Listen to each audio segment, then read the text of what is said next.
첫째는 사자와 같은데 독수리 날개가 있더니 내가 보는 중에 그 날개가 뽑혔고 또 땅에서 들려서 사람처럼 두 발로 서게 함을 받았으며 또 사람의 마음을 받았더라. 또 보니 다른 짐승 곧 둘째는 곰과 같은데 그것이 몸 한쪽을 들었고 그 입의 잇사이에는 새 갈빗대가 물렸는데 그곳에 말하는 자들이 있어 이르기를 일어나서 많은 고기를 먹으라 하였더라.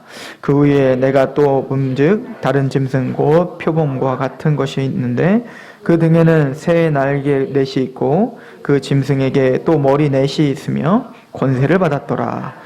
내가 밤 광산 가운데에 그 다음에 본 넷째 짐승은 무섭고 놀라우며 또 매우 강하며 또 새로 된 큰 이가 있어서 먹고 부서뜨리고 그 나머지를 발로 밟았으며 이 짐승은 전에 모든 짐승과 다르고 또 10뿔이 있더라. 내가 그 10뿔을 유심히 본즉 뿔이 그 사이에서 나더니 첫 번째 뿔 중에 셋이 그 앞에서 뿌리까지 뽑혔으며 이 작은 뿔에는 사람의 눈 같은 눈들이 있고 또 입이 있어 큰 말을 하였더라. 아멘.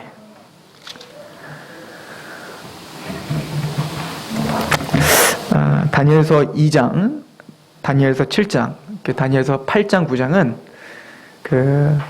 이제 세계 열국이 어떻게 하나님께서 어떻게 경영하실 것인가를 예언해 놓은 책이죠.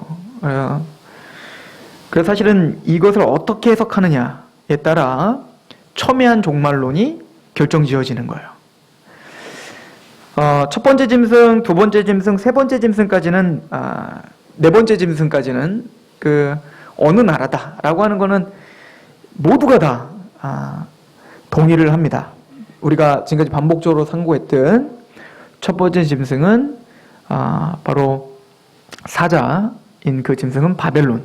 특별히 왕들을 가리켜서 느부갓네살 왕이다 라고 하는 것을 이야기를 하고, 두 번째 짐승 곰은 그거보다 좀 못한 나라지만 이제는 그 나라에 의해 이제 그 바벨론이 무너뜨리는, 즉 고레스 왕을 통한 바로 페르시아다 라고 하는 것을 우리는 동의합니다. 그리고 세 번째는 바로 알렉산더 대왕을 말합니다. 즉 헬라, 마케도니아가 이제는 전 세계 패권을 장악하고 있는 모습을 그대로 실감나게 지금 그림으로 예언을 하고 계시는 거죠. 그리고 이제 알렉산더의 그 헬라 제국을 무너뜨리는 이제 로마가 이제 네 번째 짐승이다. 이거는 모든 신학자와 모든 목회자가 다 인정하는 바입니다. 그래서 첫 번째 짐승의 좀 그 특징을 보면 7장 2절에 보면 7장 3절에 보면 큰 짐승 넷이 바다에서 나왔는데 그 모양이 각각 다른데요. 그러니까 특징들이 다른 거죠. 첫 번째는 사자 같은데 독수리의 날개가 있어요. 즉 굉장히 민첩하고 그리고 사자기 때문에 강한 공격력과 힘을 지닌 나라다. 바로 느부갓네살 왕이 정말 그랬습니다. 그래서 정말 힘이 있고 굉장히 포악하고 그래서 그 어느 제국보다도 참 부귀영화를 누렸던, 그래서 그 자기 아내를 위해서, 이 느부갓네살 왕이 자기 아내를 위해서 그 공중 정원을 줬는데 그게 세계 불가사의 중에 하나로 손꼽히는, 지금은 뭐 없어져서 없었지만 그 규모와 그 영광스러움이 이 바벨론이 얼마나 큰 제국을 형성했는지를 보여주는 것이다 라고 이제 이야기를 합니다.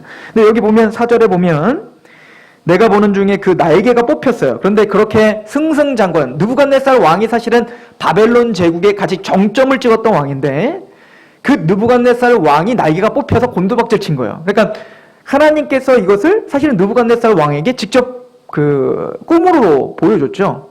너는 금과 같은 나라다. 영광스럽지.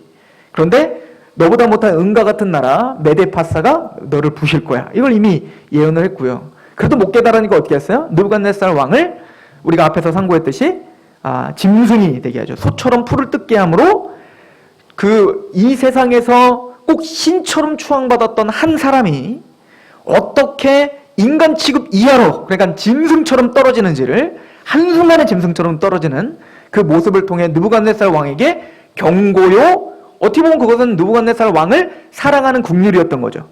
그래서 그 날개가 뽑힘으로 해서 느부갓네살 왕은 사실은 겸손해졌고 낮아졌죠. 이게 이제 그 다니엘서 2장에 있는 얘기죠. 그래서 그렇게 느부갓네살 왕이 날개가 뽑혀 추락하고 내가 이 모든 제국은 하나님의 은혜였구나라는 것을 깨닫게 된 후에 다니엘서 4장에 느부갓네살 왕이 이제 그 하나님 앞에 고백하는 게 있는데 그게 4장 36절부터 있었죠. 그때에 내 총명이 내게로 돌아왔고 또 내 나라의 영광에 대하여도 내 위엄과 광명이 내게로 돌아온 언제? 자기가 낮아지고 추락하고 아무것도 없을 때 나는 사실은 아무것도 아닌 존재구나를 자기가 깨달았을 때 하나님은 다시 그 영광을 돌려주셨다는 거예요. 37절에 그러므로 지금 나 느부갓네살은 하늘의 왕을 찬양하며 칭송하며 경배하노니 그의 일이 다 진실하고 그의 행하심이 의로우심으로 교만하게 행하는 자를 그가 능히 낮춘다 하는 걸 깨닫게 하셨다고요. 이게 하나님의 은혜였어요. 그래서 이 느부갓네살 왕을 상징적으로 보여주는 이 그림에서는 그래서 우리 7장 다시 4절로 돌아오시면 그래서 날개가 뽑혀 땅에서 들려. 근데 그렇게 곤두박질 그 느부갓네살 왕을 다시 어떻게 해요? 들려 사람처럼 서게 하죠. 그러니까 짐승이 아닌 이제 뭐처럼 서게 해요? 사람으로 서게 합니다. 그리고는 어떻게 하냐면 사람의 마음을 받았다. 이게 뭐죠? 겸손과 낮아짐. 이게 진짜 사람이라는 거예요. 그러니까 겉으로는 멋진 왕이고 황제였지만 어떤 힘과 권력으로 장악하려고 하는 그 자는 뭐예요? 짐승이라는 겁니다. 자신의 탐욕과 자신의 어떤 목적만을 위해서 달려가는 것은 이것은 하나님의 형상대로 지은 인간의 모습이 아니라는 거예요. 그건 참다운 인간, 참다운 형, 뭐 철학 시간 같은데 참다운 인간은 뭐라는 겁니까? 바로 하나님을 인정하고 하나님 앞에 낮아지고 겸손한 자가 참된 인간이요 하나님의 형상이라는 거죠. 그래서 이 느부갓네살 왕을 향한 이 바벨론을 향한 그 그림을 지금 바벨론은 벨사살 왕 시대에 깨닫지 못하는 벨사살 왕 시대 느부갓네살 왕을 통해서 좀 배워라라고 하는 것을 사실 선포했던 겁니다. 자, 두 번째는 페르시아인데요. 페르시아는 곰이라고 표현합니다. 즉 굉장히 둔하고 또 사자보다 또 사자인데도 또 두 날개가 있는 독수리 날개가 있는 위험 있는 민첩성 있는 느부갓네살보다는 훨씬 더 떨어지는 군사력과 민첩성이 떨어지는 군사인 거예요. 그런데 이 곰의 특징은 뭐냐면 힘이 있고 그 포악함이 말할 수가 없는 거예요. 그래서 지금 몸을 한쪽으로 기울였다고 하죠. 기울이고 갈빗대 3개를 물고 있어. 그죠? 그럼 이제 딱 우리는 뭐가 딱 생각나요? 이 갈빗대가 뭘까? 이거죠. 도대체 이 페르시아가 입에 물고 있는 그 갈빗대의 새가는 뭘까? 새 나라일까? 새 왕일까? 이제 그때부터는 이제 우리의 이제 막 그 추리가 시작되는 거예요. 그러니까 이것 때문에 또 막 첨예하게 갈라지죠. 그래서 이제 어떤 사람 같은 경우는 제롬이라고 하는 이분도 굉장히 유능한 설교가요, 신학자입니다. 우리가 교부인데 이 새 갈빗대는 메디아와 페르시아와 바벨론이라고 했어요. 그랬더니 이제 또 어떤 사람은 아니다. 이 새 갈빗대는 메디아와 페르시아와 바벨론은 안 돼. 왜 페르시아인데 왜 페르시아를 물고 있냐? 그게 이거는 안 되지. 이 새 갈빗대는 뭐냐면 그 다리오 왕이 세웠던 새 총리를 말하는 거다. 그랬더니 또 어떤 사람은 아니 왜 새 갈빗대가 갑자기 총리냐? 그럼 안 되고 이건 새 나라다. 페르시아가 정복한 새 나라가 맞다. 그래서 어떤 사람들은 바벨론이고 루디아고 그리고 애굽이다. 뭐가 맞으신 것 같아요? 고르세요. 이렇게 따지고 들면 이제 답 안 나오는 거예요. 코에 걸면 코 거리고 귀에 걸리면 귀 거리고. 자, 이것은 우리가 이렇게 상징적으로 보는 것이 가장 좋습니다. 뭐냐면 그 나라가 어떻든 새 갈빗대를 입에 물고 있다는 건 뭐냐면 그리고 물고 있으면서도 불구하고 몸을 기울이고 있다는 건 뭐냐면 지금 또 다른 사냥감을 지금 나타나면 공격하려고 지금 공격을 지금 취하고 있는 거예요. 그러니까 이게 아직도 소화되기도 전에 뭐 하고 있는 겁니까? 더 취하고 싶은 그 탐욕과 탐심으로 가득한 제국을 이야기하는 겁니다. 이게 사실은 근데 페르시아만의 문제가 아니라 우리의 문제죠. 그래서 이거를 계시록에 뭐라고 표현하고 있냐면 이기고 또 이기기라고 하더라. 이거거든요. 그러니까 우리는 가지고 축적되고 내 목적을 쟁취하면 됐다고 생각했어요. 그거를 물고 그거를 씹고 있는 동안에는 뭔가 행복하다고 생각했는데 뭔가 또 다른 목적이 생기면 어때요? 갈망한 거예요. 뭔가 공허한 겁니다. 저걸 또 가져야 되는, 그러니까 이 욕심, 한도 끝도 없는 이 욕심이 그 페르시아의 정체성인 거예요. 그러니까 탐욕과 탐심. 그 강력한 힘으로 뭡니까? 세상을 찢으며 어쨌든 나의 것을 움켜쥐려고 하는 이 페르시아의 어떤 그 탐욕이다. 이렇게 보는 것이 여러분들 건강에 좋습니다. 왜 그런지 이따 다시 얘기해 드릴게요. 세 번째 짐승은 바로 새의 날개가 있는 표범인데요. 이건 헬라입니다. 이 헬라 제국은 굉장히 민첩하고 빨랐던 제국입니다. 그 느부갓네살 왕의 이 민첩성도 빨랐지만, 이 바벨론의 민첩성도 빨랐지만 헬라만큼 빠르진 않았습니다. 이제 알렉산더만큼 전 세계를, 더 넓은 영토를 빠른 시간 안에 정복한 왕은 없어요. 그리고 그렇게 빠르게 제국이 무너진 왕도 없습니다. 그러니까 그 빠르게 정복하고 빠르게 멸망한, 그리고 나중엔 알렉산더는 젊은 나이에 막 나는 정복했다 하고 바로 이제 또 죽죠. 그 헬라 제국은 바로 그렇게 민첩한 표범으로, 즉 새의 날개를, 그러니까 느부갓네살 왕보다 그 위험 있는 날개는 아니죠. 독수리의 날개는 아니지만 적어도 민첩한 날개를 지닌 표범. 그래서 굉장히 민첩한 어떤 공격력과 또 어떤 그 정복력을 갖고 있었던 제국이 형성될 것이고, 그것이 헬라 제국과 딱 들어맞는다라고 하는 것을 우리는 다 인정을 하고, 근데 특징이 있는데요. 머리가 넷이다. 이렇게 되는 거야. 자, 그러면 이제 머리 넷은 뭐냐? 이제 거기 또 우리는 골머리가 아픈 거죠? 우리가 잘 아는 대로 알렉산더가 일찍 죽는 바람에 4명이 왕으로 분리가 돼서 그거다! 이제 그렇게 되는 거죠. 그런데 그렇게 해석을 하기 시작하면 여러분들 건강에 해롭습니다. 왜냐면 이따 알려드릴게요. 이것은 묵시문학적인 특징을 우리가 좀 알아서, 이 내 머리는 바로 온 세상을 다스리는 어떤 상징을 하는 거예요. 가장 넓은 영토를, 그래서 동서남북인 그 모든 세계를 정복하는 것으로 해석하는 게 가장 좋습니다. 다니엘서 2장 39절을 보시면, 그래서 그 헬라를 금신상, 은신상, 놋으로 해석할 때 그 놋에 대해서 이렇게 이야기를 하죠. 다니엘서 2장 39절에 보시면, 왕을 뒤이어 왕보다 못한 나라가 일어날 것이요, 셋째로, 이게 바로 헬라죠. 놋과 같은 나라. 또 놋과 같은 나라가 일어나서 온 세계를 다스릴 것이다. 이거를 사방으로 뻗은 어떤 내 머리를 통해서 사방, 전 세계를 통치하는 것으로 상징하는 것이다로 보는 것이 좋습니다. 자, 여기까지는 쉽게 왔어요. 이제부터가 문제예요.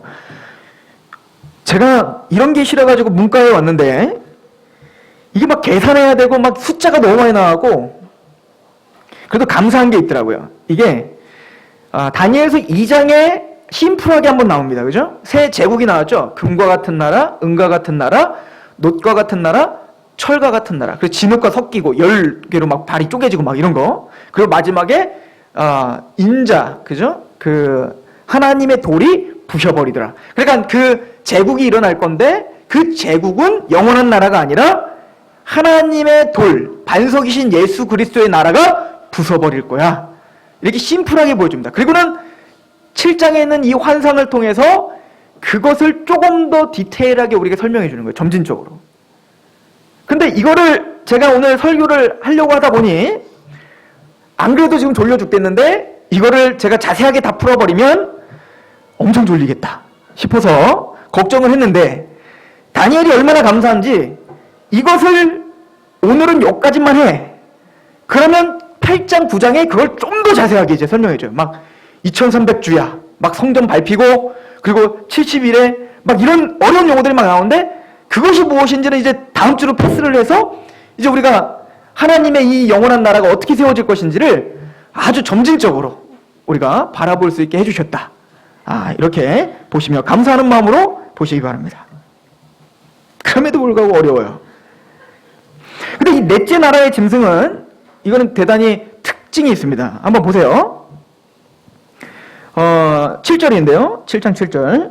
내가 밤 환상 가운데에 그 다음에 본 넷째 짐승은 무섭고 놀라우며 또 매우 강하며 또 새로 된 큰 이가 있어서 먹고 부서뜨리고 그 나머지를 발로 밟았으며, 이 짐승은 전에 모든 짐승과 다르고 또 10뿔이 있더라. 그리고 또 8절에 내가 그 뿔을 유심히 보니까 보는 중에 다른 뿔이 하나 나와. 작은 뿔이 하나 나오거든요. 좀 이제 2장에 있는 그 환상보다는 조금 더 자세한 내용들이 덧붙여졌죠? 그 작은 뿌리 사이에서 나더니 첫 번째 뿔 중에 새 뿔이 그 앞에서 뿌릿 뽑혀요. 그리고는 이 작은 뿔에는 사람의 눈 같은 눈이 있고 또 입이 있어 큰 말을 해요. 그래서 이 이야기를 이제 23절부터 막 해석을 해줘요. 이것은 로마인데요. 바로 이 로마는 그 바벨론과 페르시아와 헬라와는 비교할 수 없을 만큼 굉장히 포악스럽고 또 그 전투적이며 철갑을 두른 듯. 그러니까 가는 곳마다 쑥대밭을 만들고, 그러니까 이런 제국은 없었던 거예요. 또한 우리가 잘 알듯이 바벨론도요, 얼마 못 갔어요. 바벨론 제국도 느부갓네살이 지은 다음에 막 서로 막 암살 투쟁이 일어나고 나중에 벨사살 때까지 얼마 안 갔다고요. 그리고 멸망했어요. 페르시아는 더 빨리 멸망합니다. 근데 누가 더 빨리 헬라는 완전 더 빨리 멸망해요. 근데 로마는 1000년을 가요. 그러니까 이 제국은 보통 제국이 아닌 거예요. 1000년의 역사를 지배했던 제국이 바로 로마 제국인 것입니다. 그래서 중요한 건 그 제국이 로마 제국에 10뿔이 나더라고요. 가만히 유심히 거기에 10뿔이 올라왔는데 그 10뿔만 있었던 게 아니라 한 뿔이 작은 뿔이 하나 딱 올라왔어. 근데 그 뿔이 그 10뿔 중에 앞에 있었던 세 뿔을 다 집어 뺐어. 그럼 이 10뿔을 봤더니 이 작은 뿔을 봤더니 그 작은 뿔에는 사람의 눈이 달려있고 그리고 큰 말을 해. 도대체 얘가 뭐냐요, 얘가. 그리고 이 10뿔이 뭐냐는 거죠, 10뿔이. 그러니까 다니엘이 이걸 해석해 주죠. 어떻게 해석해 주는가 보면 24절을 한번 보세요. 죄송합니다. 7장 23절로 가보시면 모신자가 이처럼 이르되 넷째 짐승은 곧 땅의 넷째 나라인데 이는 다른 나라들과는 달라서 온 천하를 삼키고 밟아 부스러뜨릴 것이다. 이게 로마예요. 온 천하를 다니면서 1000년이나 밟으면서 다녔잖아요. 이런 나라가 없었던 거예요. 그 10뿔은 그 나라에서 일어나는 몇 명? 10왕이에요. 그 10뿔의 상징은 뭐냐면 거기서 10명의 왕이 일어난다는 거예요. 그 후에 또 하나가 일어나는데 근데 11번째 뿔이 하나 일어나. 이거 왕이겠죠? 11번째 왕이 일어나는데 그는 먼저 있던 자들과 다르고 그러니까 지금까지 로마의 왕들과는 다른 왕이 일어나요. 그 왕은 새 왕을 복종시켜요. 앞에 있었던 새 왕을 복종시켜. 그리고 어떻게 하냐면 25절 그가 장차 지극히 높으신 이를 말로 대적을 하고 이 사람 이 작은 뿔의 특징은 뭐냐면 말로 하나님을 대적하고 높으신 이의 성도를 괴롭혀요. 하나님의 교회를 핍박합니다. 성도들은 그의 손에 붙임 바가 되어 한 때와 두 때 반을 지내리고 그러니까 하나님이 한정적으로 3년 6개월 동안 고난을 당하게 합니다. 그런데 하나님이 허락하신 거죠. 그러나 그것은 반드시 끝이 있어요. 3년 6개월이라는 끝이 있습니다. 그러나 심판이 시작되면 그는 권세를 빼앗기고 완전히 그러니까 이 작은 뿔이 일어난 이후에 바로 뭐가 오는 거예요? 예수님의 재림으로 세상 끝나요. 이 작은 뿔이 일어난 것은 뭘 상징하는 겁니까? 이제는 뭐예요? 세상의 끝남을 상징하는 겁니다. 작은 뿔이 일어나면 바로 멸망이 오고 이제는 뭐예요? 세상 제국은 끝나고 예수 그리스도의 재림이 오는 거예요. 그래서 그 이야기를 사실은 아까 9절부터 하고 있었던 거예요. 그래서 인자가 구름을 타고 오리라 한 얘기가 이거와 연결되고 있는 거죠. 자, 이제 정리가 되셨죠? 네 번째 짐승은 로마입니다. 그래서 우리는 이걸 통해서 뭘 보냐면 하나님이 다니엘을 통해서 정확하게 세상의 정세를 꿰뚫어보고 계셨고 예언하고 계셨다. 그리고 그것이 정확하게 그 성격조차 다 맞게 지금 맞아 돌아가고 있다. 그러니까 이것은 그 바벨론의 느부갓네살 왕, 또 페르시아의 고레스, 그리고 헬라의 알렉산더, 또 이 로마의 뭐 시저랄지 아니면 아우구스투스랄지 그 옥타비아누스 이런 사람들에 의해서 사실은 진행되는 게 아니라 그들이 정권을 갖고 있지만 사실은 뭐요? 하나님의 계획 속에서 지금 세상은 돌아가고 있다. 사실 이것이 핵심이에요.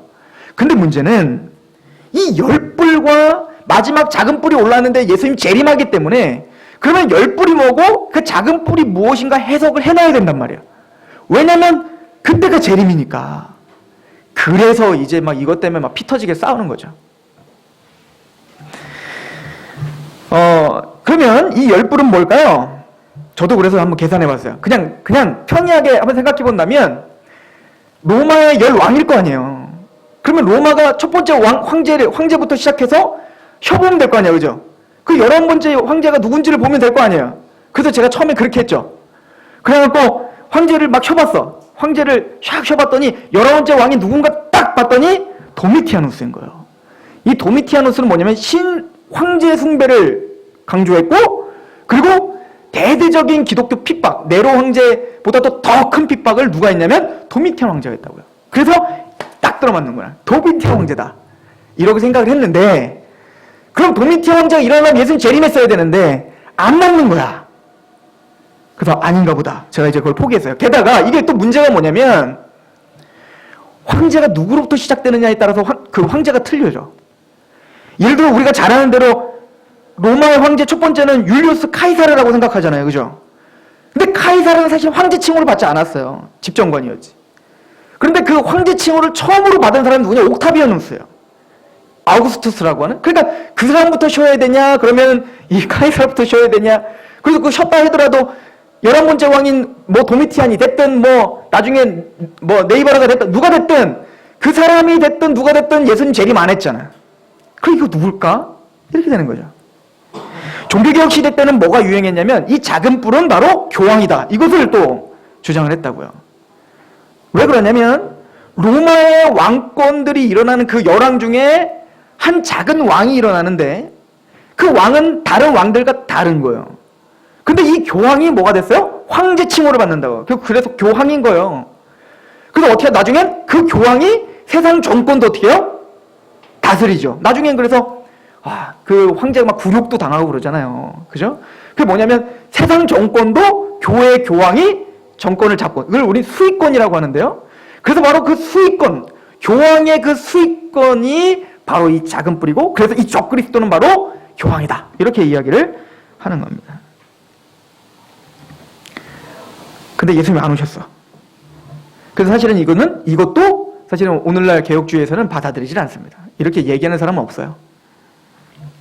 그럼 도대체 누굴까? 칼빈은 줄리어스 시저가 바로 작은 뿔이다. 그래서 이렇게 됐다, 이렇게 얘기를 합니다.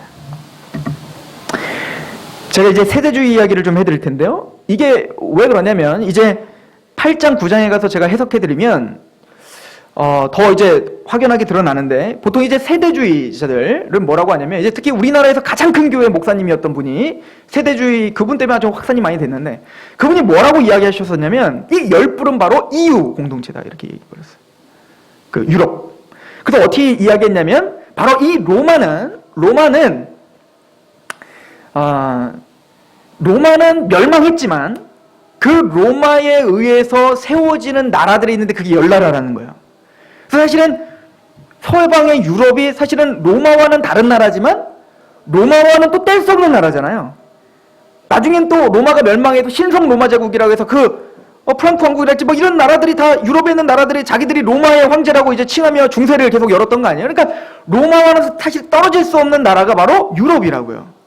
그래서 아마 유럽의 10나라가 이제는 뭐가 되냐면 그 10나라가 하나가 될 거예요. 그게 바로 EU 공동체고, 그래서 그 EU 공동체의 수장이 적그리스도고, 그래서 좀 있으면 이제는 EU 공동체가 생겼으니까 좀 있으면 이제 예수님 재림할 거고, 이게 어마어마한 또 인기를 얻게 된 겁니다. 근데 이렇게 이야기하는 사람이 이제 아무도 없죠. 그리고 EU 공동체는 10나라가 아니에요. 한 24나라 아마 더 많을 거예요. 그죠? 지금 또 탈퇴해 막. 그죠?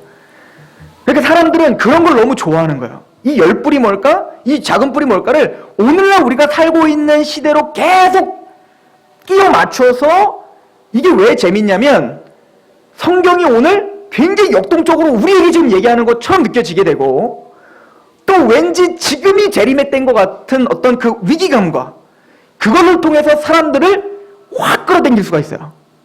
그렇지 않겠어요? 막 그래갖고 지금이 재림의 때입니다. 보세요. EU 공동체 막 하고 막 이렇게 살 거예요. 예수님 오늘 오시는데 언제 오실지 모르는데 그럼 어떻게 해요? 땅 팔고 집 팔고 냉장고 팔아 천국을 위해, 그죠? 주님을 위해 사는 거야. 하도 그런 일이 근데 오늘날만 있었던 게 아니라 초대교회 때부터, 이게 데살로니가 전서 후서예요. 그러니까 바울이 그러잖아요. 그거는 주님의 뜻이 아니다라고 하는 거예요. 주님이 언제 재림할지는 아무도 모른다. 집 팔고 땅 팔고 그렇게 하지 말고 너희들 하는 일에 충성을 다해. 그게 하나님의 뜻이야를 설명하고 있는 거예요. 이 세대주의가 얼마나 재밌는 거냐면 미래파라는 사람이 있어요. 미래파. 이게 사실은 세대주의자들인데요. 이 어떻게 해석을 하는 거냐면, 이 로마는 극단적 세대주의자들인데요. 이 로마는 멸망했지만 사실은 그 로마의 정신을 갖고 있는, 그러니까 사실 안 이루어졌잖아요. 로마가 멸망했는데도 예수님 안 오셨잖아. 그러니까 이것은 아직 이루어진 게 아니기 때문에 마지막 때에 재생 로마 제국이 세워질 거라는 거예요. 재생 로마 제국이란 뭐냐면 예수님이 재림하실 때 세대주의자들은 예수님을 두 번 재림한다고 해요. 첫 번째는 영재림이라고 합니다. 그러니까 보이지 않게 예수님은 재림하실 거라는 거예요. 보이지 않게 예수님을 재림하시면 어떻게 되냐면 예수님을 진짜 잘 믿고 있는 사람들은 휴거를 돼요. 휴거가 돼서 이 땅에 없고 하늘나라에 가게 한다고요. 하나님과 같게, 우리 이거 말하는 거 아니에요. 세대주의예요. 휴거가 돼서 하늘에 가면 이 땅에는 누가 있어요? 누가 살아요? 이 땅에는 안 믿는 사람들 있잖아요. 또 알고가 가라지가 있다면 알고군 가고 교회 안에도 가라지는 여기 남아있는 거잖아요. 나 믿는 줄 알았더니 나 휴거가 안 된 거야. 그러면 어떤 일이 벌어질까요? 혼란이 일어나기 시작해요. 자 보세요. 비행기를 타고 가고 있는데 내 기장이 기독교인이었어. 잘 믿는 알곡이었던 거지. 휴거할 때 얘는 샥 없어졌어. 그런데 승객들은 다 불신자들이야. 그럼 어떻게 했어요? 곤두박질 치겠죠. 비행기가. 버스 막 사고 나고. 이런 영화나 소설책 안 보셨어요? 이게 다 세대주의의 어떤 해석으로 지금 나오는 것들이거든요. 그러니까 그때 어떤 일이 벌어지냐면 이 땅에서는 신생 재생 로마 제국이 일어날 거라는 거죠. 그래서 그들로 말미암아 뭐요? 적그리스도가 나타나게 될 것이고 그 적그리스도를 통해서 어떻게 될 거예요? 세계 통합이 일어날 거예요. 전 세계를 정복하는 세계 통합이 일어나서 거기에 경제와 정권과 그 모든 것을 하나로 만들 거예요. 종교도. 그래서 이걸 좀 더 극단적으로 이제 표출하는 사람들이 있죠? 그래서 그 재생 로마 제국이 누구냐면 바로 일루미네타 프리메이슨이라는 거예요. 많이 들어보셨죠? 일루미네타 프리메이슨은 누구냐면 여러분들 1차 세계대전, 2차 세계대전 알죠? 그 1차, 2차 세계대전이 우연히 생긴 거라고 생각하세요? 아닌 거예요. 중세시대 때부터 이미 엘리트 집단들이 있었어. 그 엘리트 집단들끼리 사실은 그때부터 비밀 결사조제를 조직하고 기사단들이었죠, 원래. 그 기사단들이 엘리트 조직을 해서 이미 계획을 다 짜는 거예요. 그래서 똑똑한 사람들 다 포섭하여 그 사람들로 하여금 전 세계를 장악하는 그 움직임이 지금 있다는 거예요. 그게 바로 프리메이슨인 거예요. 그래서 그 프리메이슨이 경제를 통합하고 그래서 그 중심엔 누가 있냐면 미국이 있는 겁니다. 자본주의 미국. 그래서 뉴욕에서부터 그 경제를 장악하고 있는, 그래서 원래 이제 그 워싱턴, 그 미국의 독립의 영웅인 워싱턴 대통령도 프리메이슨이었고요. 다 프리메이슨이야. 하여튼 뭐 똑똑한 다 프리메이슨이야. 그래서 종교도 어떻게 해요? 종교도 통합시켜야 돼요. 그게 바로 WCC고. 그래서 WCC가 종교 통합을 일으키면서 프리메이슨의 지금 지시를 받고 있는 거예요. 그래서 우리 기독교 안에서도 프리메이슨이 활동하고 있는데 바로 빌리그리엄이 바로 대표적인 프리메이슨이고, 그 우리나라의 하영주 목사가 프리메이슨이었으며, 그리고 봤더니 나폴레옹 이런 사람들도 다 프리메이슨이고, 알고 봤더니 다 우리는 몰라. 우리는 모르고 있는데 알고 봤더니 우연인 줄 알았더니 다 1차 세계대전 일어나게 하고 2차 세계대전 일어나게 하고 2차 세계대전 때 그래서 프리메이슨들이 일부러 2차 세계대전을 통해서 뭔가를 우리가 하나 돼야 된다라는 생각으로 이유 공동체를 만들었던 게 바로 그 세계 통합의 어떤 움직임이었던 거죠. 은혜가 되십니까? 그래서 그 프리메이슨과 이 세계 정부 기구가 뭘 할 거냐면 이제 얘네들이 이제 뭐야? 작은 뿔. 얘네가 이제 적그리스도니까 얘네들이 뭘 하냐면 이제 666을 발표할 겁니다. 그 666은 뭐냐? 바로 베리칩이고. 그래서 이 오바마가 사실은 그 프리메이슨의 아주 수장이야. 그래서 오바마를 생각해보니까 어때요? 오바마. 종교 통합의 아주 대표적인 사람 아니에요? 기독교 국가의 수장. 기독교 국가는 아니지만 기독교 정신의 어떤 국가의 수장이면서 이름은 이슬람의 이름, 오바마.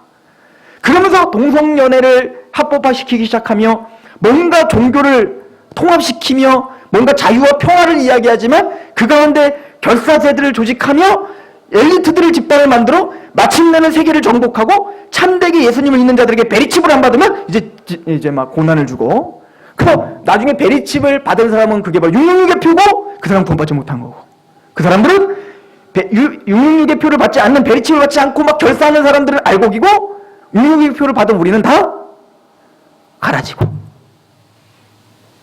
재밌죠? 이게 굉장히 매력적인 거예요. 이 사람들한테. 그죠? 근데 그렇게 극단적 세대주의, 이걸 우리는 음모론자라고 하는데요. UFO 같은 거야. 실체가 없는데 그게 껴맞추니까 또 그래. 그런 책들을 보면 얼마나 재밌는지 몰라요. 나폴레옹이 그 사진을 보면 꼭 이러고 있어요, 이렇게. 그리고 또 유명한 그 워싱턴의 사진도 보면 이러고 있어. 그리고 또 어떤 연예인을 봤더니 이러고 있어. 이게 뭐냐, 바로 그 비밀 결사의 비밀의 그 표시야. 나는 프리메이슨이다. 이렇게. 또 그 표시가 있어. 손가락 표시가 있는데 그 표시가 프리메이슨. 그걸 봤더니 싸이가 프리메이슨이야. 왜냐면 또 프리메이슨에 그게 있어요. 그러면 눈에 이렇게 다이아몬드 있는 그게 프리메이슨의 표시인데 싸이의 저기 자켓을 봤더니 그 표시가 있어. 얘 프리메이슨. 봤더니 또 그 자켓, 얘 프리메이슨. 얘 프리메이슨. 다 프리메이슨. 우린 지금 속고 있는 거야. 이게 진짜인지 뭔지, 정말 이제 성경의 맥을 잡고 그 성경에서 말하고자 하는 건 이제 저리 가버렸어요. 이제는 그게 재밌는 거예요. 그렇죠? 그 싸움이 이 열 뿔이 뭐냐, 이 작은 뿔이 뭐냐, 이걸 해석하는데 이렇게 첨예하게 갈리는 거예요. 이 이야기는 오늘 다 할 수 없어. 우리가 이제 8장, 9장을 해가면서 하나님이 이 일을 그러면 도대체 어떻게 예언하신 것인가를 우리가 설교하게 될 건데요. 한편으로는 좀 원망스러워요. 하나님 앞에. 그냥 좀 쉽게 좀 쓰시지. 막 코에 걸면 코걸이, 귀에 걸면 귀걸이처럼 그렇게 너무 이 예언을 묵시문학으로 하셔서 참 힘들어요, 이게. 그래도 한번 해봅시다. 그렇다면 이 한 뿔은 뭘까? 이 적은 뿔이 누굴까를 우리가 봐야 되는데, 에드워드 제이 형이라고 하는 아주 보수적인 훌륭한 학자는 그 작은 뿔을 어떤 나라나 또 어떤 왕으로 보기에는 여러 가지로 안 맞아요. 그러니까 어떤 것이든 어떻게 풀든 얘는 누구다 뭐 이렇게 하는 거, 그 작은 뿔은 네로다. 작은 뿔은 바로 누굽니까? 도미티아누스다. 작은 뿔은 교황이다. 뭐 하여튼 그런 여러 시도들이 있었는데 그 시도의 결론은 연대가 다 안 맞아요. 연대가 맞지를 않아. 우리는 그럼 이렇게 해석하는 것이 가장 온전합니다. 오늘은 이렇게 해석을 하고 마쳤으면 좋겠는데, 왜 그런가는 이제 조금 더 우리가 보고, 우리가 아까 세 번째 제국인 헬라 제국을 표현할 때 머리 넷은 온 세계를 다스리는 것이라고 해석을 했습니다. 즉 상징적으로 푸는 거예요.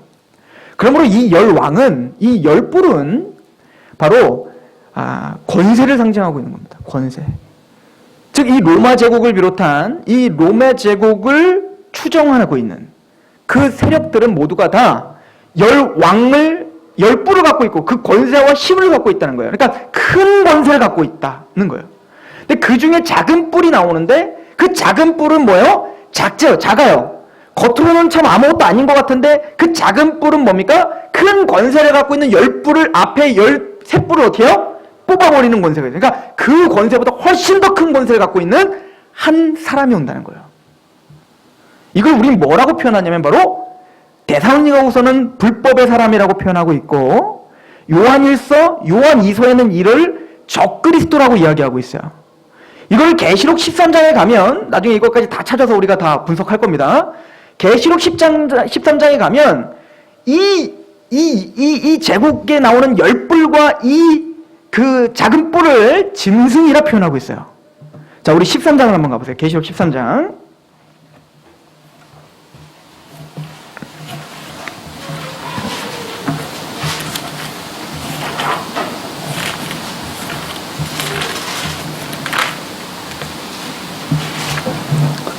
자, 13장 1절을 보시면, 내가 보니 바다에서 한 짐승이 나오는데 뿔이 열이요 머리가 7이라. 그 뿔에는 10왕관이 있고 그 머리에는 신성모독하는 이름들이 있어요. 그러니까 뿔이 있죠. 10개의 뿔이 있는데 그 머리가 7이고요. 그 뿔에는 또 뭐가 있어요? 그 뿔에는 왕관이 있어요. 그러니까 다 뭐요?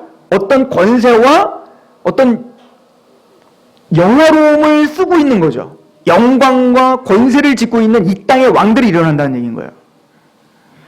그런데 그 나라를 보니까 2절 같이 한번 읽어보겠습니다. 시작. 내가 본 짐승은 표범과 비슷하고 그 발은 곰의 발 같고 그 입은 사자의 입 같은데 용이 자기의 능력과 보좌와 큰 권세를 그에게 주었다. 근데 여기는 보면 다니엘서와 똑같은 짐승들이 나오는데, 우리가 이미 한번 상고해 봤지만 사자가 나오고 곰이 나오고 표범이 나와요. 독수리가 나오는데 다른 점이 있다면 다니엘서는 연대로 보여주고 있어요. 그죠? 한 나라 무너지고 한 나라가 일어나고 한 나라가 무너지고 한 나라가 일어나고 이런 연대순으로 기록하고 있다면 계시록은 이제 연대를 부셔버리고 하나로 통합시켜버렸어요. 이 얘기는 뭐냐면 다니엘서에 보여줬던 그 나라가 사실은 다른 특성들을 갖고 있는 것 같지만 사실은 그 근본의 힘은 똑같다는 거예요. 짐승이라는 겁니다. 이해가시죠? 그리고 그 짐승들의 특징은 뭐죠? 뭐 바벨론이든 페르시아든 헬라든 로마든 그 왕들의 근본적인 특징은 뭐냐면 왕관을 쓰고 영광을 받고 있다는 겁니다. 교만하다는 겁니다. 그리고 뭐예요? 자신의 정권을 갖고 교회들을 핍박하고 하나님을 대적하더라는 겁니다. 그러면 원래는 그 짐승들이 쓰고 있는 그 왕관, 10뿔에 있는 그 왕관들은 누구 걸까요? 예수 그리스도 겁니다. 이 이야기를 우리가 먼저 하고 가는 것이 맞습니다. 우리 19장을 가보세요. 계시록 19장 11절.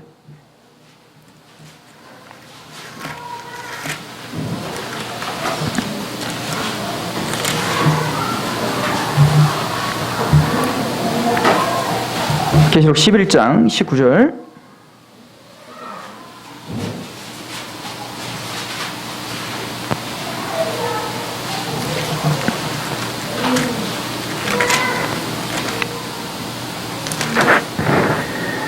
또 내가 하늘이 열린 것을 보니 보라 백마와 그것을 탄 자가 있으니 그 이름은 충신과 진실이라. 그가 공의로 심판하며 싸우더라. 예수 그리스도를 상징하는데요. 그 예수님은 충신과 진실이십니다. 신실하시며 충성스러우신 하나님의 종이십니다. 근데 12절에 그는 눈은 불꽃 같고 그 머리에는 많은 뭐가 있어요? 관들이 있더라. 원래는 그 영광스러운 관은 많은 관, 가득한 그 관은 뭐를 누구 거예요? 바로 충신과 진실이신 예수 그리스도, 만왕의 왕이요 만주의 주가 되시는 예수님의 거예요. 근데 그 세상 나라들의 특징은 뭐냐면 그 예수님께 올려줘야 될, 예수님께 돌려줘야 될 그 왕관을 누가 쓰고 있다는 거예요? 내가 쓰고 있다는 겁니다. 그리고 12절에 보시면 13절 또 그가 피 뿌린 옷을 입었는데 그 이름은 하나님의 말씀이라 칭하더라. 이 피 뿌린 옷은 뭐냐면 두 가지 해석이 있는데 바로 예수님의 보혈의 피다라고 하는 해석이 있고, 그러나 문맥적으로 이것은 바로 예수님께서 앞서 싸우시는 거예요. 장군이 되어서 예수님이 이제 어떻게 하는 거예요? 그 사단의 권세, 그 제국들과 싸우시는데 싸우실 때 뭐예요? 이제 승리의 피인 거예요. 다 치고 나가셔서 어떻게 된 거예요? 이미 멸절시키고 지금 개선장군처럼 들어오고 계시는 걸 보고 계시는 거라고요. 그러니까 그 피는 뭘까요? 그 고난과 희생과 십자가를 통해서 승리하신 걸 상징하는 거죠. 근데 그 뒤에 누가 따라가죠? 보니까 자 14절 하늘에 있는 군대들이 희고 깨끗한 세마포 옷을 입고 백마를 타고 그를 따라요. 누굴까요? 이게 교회죠. 그래서 이 제국들에게 현실적으로 볼 때는 우리는 지고 고통받고 고난받아요. 하나님을 대적하고 높아진 마음으로 우리를 고통 주고 고난을 주지만 궁극적으로는 예수 그리스도께서 그들을 다 치고 나가 어때요? 자기가 모든 핍박과 고난을 다 당하시며 승리하심으로 우리 뒤에는 뭐예요? 그냥 그분을 따라 승리하는 개선장군이 되더라는 거예요. 은혜죠. 그리고 말합니다. 14절 하늘에 있는 군대들이 희고 깨끗한 세마포 옷을 입고 백마를 타고 그를 따르더라. 그의 입에서 예리한 검이 나오니 그것으로 만국을 치겠고 친히 그들을 철장으로 다스리며 또 친히 하나님 곧 전능하신 이의 맹렬한 진노의 포도주 틀을 밟겠고 심판을 하시겠다는 거죠. 그 모든 제국들을 부셔버리겠다는 거예요. 그리고는 16절 그 옷과 그 다리에 이름을 쓴 것이 있으니 만왕의 왕이요 만주의 주라. 이거를 모든 제국을 부셔뜨리며 그리고 거기에 예수 그리스도의 왕되심을 선포하게 될 것이다 라고 표현합니다. 그러면 그 열 왕과 그 열 뿔과 그 작은 뿔을 우리는 어떻게 봐야 되는가? 그 열 왕은 바로 그 하나님을 대적한 로마입니다. 로마의 모든 오고 가는 모든 왕들입니다. 그런데 지금 로마로 끝내고 이제는 계시록으로 왔을 때 이미 계시록을 볼 때도 로마 시대니까요. 그때까지 보았던 그 모든 제국들, 어떻게 보면은 요한이 지금 그 예언을 받을 시기에는 로마가 살아있을 때니까요. 지금 현재 살고 있는 그 제국, 그 열왕, 그 열왕 가운데 뭡니까? 더 극심한 한 사람이 올 거라는 거예요. 그러니까 그런 왕들은 끊임없이 나타날 거라는 거예요. 근데 뭐요? 더 심해질 거라는 거죠. 더 악해질 거라는 거죠. 그래서 마지막 작은 뿔이 일어나 그 앞의 왕들을 쳐부수며 어때요? 더 강력한 힘으로 하나님을 대적하고 통치하는 한 왕이 올 거고, 한 사람이 올 거고, 성경은 그를 적그리스도라고 이야기하는 거예요. 불법의 사람이라고 하는 거예요. 그리고 그 사람이 절정에 달았을 때 예수님이 재림하시는 겁니다. 저한테 가끔 물어봐요. 프리메이슨과 일루미네이터가 있을까요? 그게 사실인가요? 모르죠. 저는 근데 있어도 돼요. 있으면 안 돼요? 그리고 있을 수도 있어요. 자, 왜 그런가? 그게 사람의 본성입니다. 사람은 내가 왕이 되고 싶은 거예요. 그래서 한 가정에 내가 장악하고 싶은 거예요. 그래서 싸우시죠? 그리고 뭡니까? 그렇게 장악을 하다 보면 나라를 장악하고 싶은 거예요. 정권 잡고 싶죠. 그러니까 돈 있으면 막 정치하고 싶은 거예요. 정치를 해서 한 나라의 대통령이 되면 이제는 다른 나라도 내가 지배하고 싶은 거예요. 경제적이든 군사적이든. 미국이라는 나라가 바벨론과 로마와 같은 제국주의처럼 보이지 않겠지만 경제적인 제국주의를 지금 펼치고 있고요. 자기들의 패권을 아시아에서 놓지 않기 위해 끊임없이 우리에게 군사력으로 지금 계속 뭔가 영향력을 행사하고 있어요. 그게 뭐 우리나라에게 유익이든 하여튼 아니든 이런 모임들은 항상 있어요. 재벌들은 재벌들의 모임을 갖게 됩니다. 왜죠? 자기들의 유익을 극대화시키기 위함이죠. 그러니 아니 세계 역사 속에서 이런 모임들이 없겠어요? 엘리트들이? 있을 수도 있다. 그러나 그것이 우리를 위협하거나 우리를 두렵게 하는 것은 아니다요. 프리메이스든 뭐 일루미나타든 무슨 갯모임이든 그게 우리랑 뭔 상관이냐는 얘기예요. 이거는 특별한 게 아니라 역사 속에서 아담이 선악과를 따먹은 이후에 끊임없이 인간은 그렇게 해왔던 거예요. 그게 애굽이었고 그게 바벨론이었고 그게 페르시아였단 말입니다. 그러니까 계시록에 뭐라고 합니까? 이 바벨로나라고 할 때 바벨론이 끝났는데 근데 오늘날 로마를 뭐라고 하는 거예요? 바벨론이라고 말하고 있는 거예요. 그리고 바벨론을 또 뭐라고 말하는 계시록에 애국과 소돔아 이렇게 이야기한다고요. 애국과 소돔은 옛날에 끝났는데 그거나 다 도찐 개찐이라 이거야.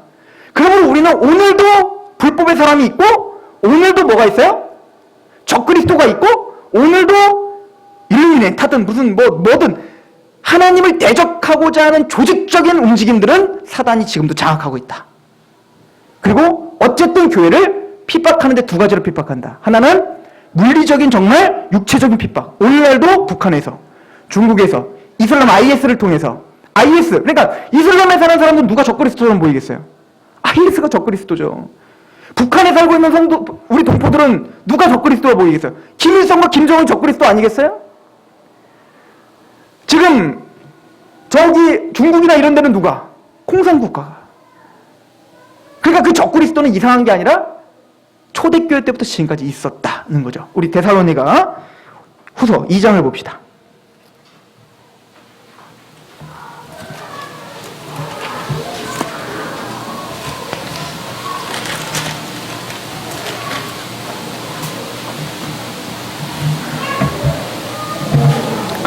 데살로니가후서 2장 7절부터 제가 읽어볼게요.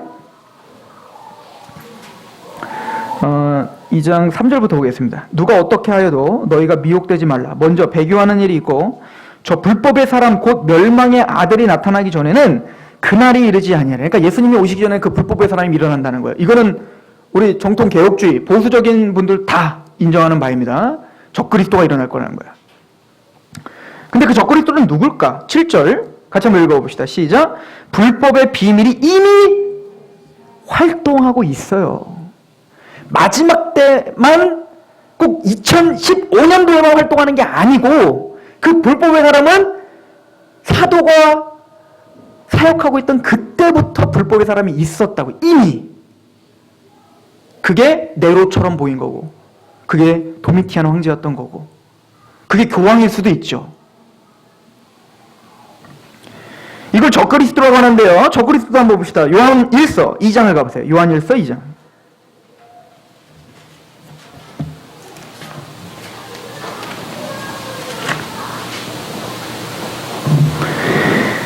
요한 1서 2장 20절에서 23절인데요. 너희는 거룩하신 자에게서 기름 부음을 받고 모든 것을 안다. 성령님의 은혜로, 성령의 인치심으로, 거듭남으로 우리는 복음을 깨닫고 하나님을 알았죠. 감사한 겁니다.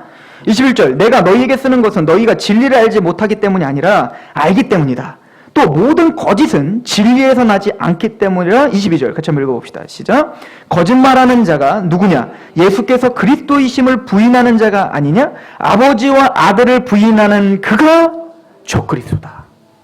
예수 그리스도를 예수님께 돌려줘야 될 그 왕관, 그 수많은 왕관을 고백하지 않고 그 왕관을 자기가 뒤집어 쓰고 예수님을 부인하는 자들, 그 사람들이 적그리스도입니다. 4장에 가보세요. 요한일서 4장 3절. 4장 2절부터 보시면 이로써 너희가 하나님의 영을 알지니 곧 예수 그리스도께서 육체로 오신 것을 시인하는 영마다 하나님께서 겠다. 하나님이 이 땅에 우리 죄를 위해 십자가에 오셨음, 그 육체로 이 땅에 오셨음을 믿고 있어요. 우리는 은혜인 거죠. 3절 같이 읽어봅시다. 시작. 예수를 시인하지 아니하는 영마다 하나님께 속한 것이 아니니 이것이 곧 적그리스도의 영이니라. 오리라 한 말을 너희가 들었거니와 지금 벌써 세상에 있다. 그 용과 그 짐승은 그때나 지금이나 동일하게 활동하고 있다. 그러나 이걸 우리는 어떻게 보고 있냐면 증폭되고 더 악해지고 있다. 더 교묘해지고 있다. 예수님이 재림하는 그날까지 더욱더 적그리스도와 불법의 사람들은 더 교묘하게, 더 악랄하게 우리의 신앙을 파괴하기 위해 끝까지 존재하고, 그것이 더 극해질 때, 절정에 다를 때 예수님은 도래하실 것입니다. 이게 우리가 믿는 바예요. 그래서 초대교회에 있는 성도들은 다 뭐냐면 마라나타, 오늘이 마지막이라고 믿고 살았던 거예요. 적그리스도가 이미 왔고 오늘 주님이 오셔도 아무것도 이상하지 않은 거예요. 그래서 히브리서 1장에 보면 옛적에는 너희에게 여러 모양과 여러 부문으로 말씀하신 하나님께서 옛적에는, 이제 마지막에는 아들을 통하여 말씀하셨다. 이 얘기는 뭐냐면 마지막 날이란, 말세란 예수님의 초림부터 재림 때까지가 말세인 거예요. 그래서 우리는 지금 말세를 살고 있는 것입니다. 오늘 오셔도 전혀 이상하지 않습니다. 이미 적그리스도는 왔고 이미 불법의 사람은 도를 지나치고 있습니다. 이미 우리를, 신앙을 파괴하려고 하는 그 음녀와 바벨론은 힘있게, 그 어느 시대보다 힘있게 교회를 유혹하고 파괴하고 있습니다. 우리는 지금 그 시대를 보고 있는 거예요.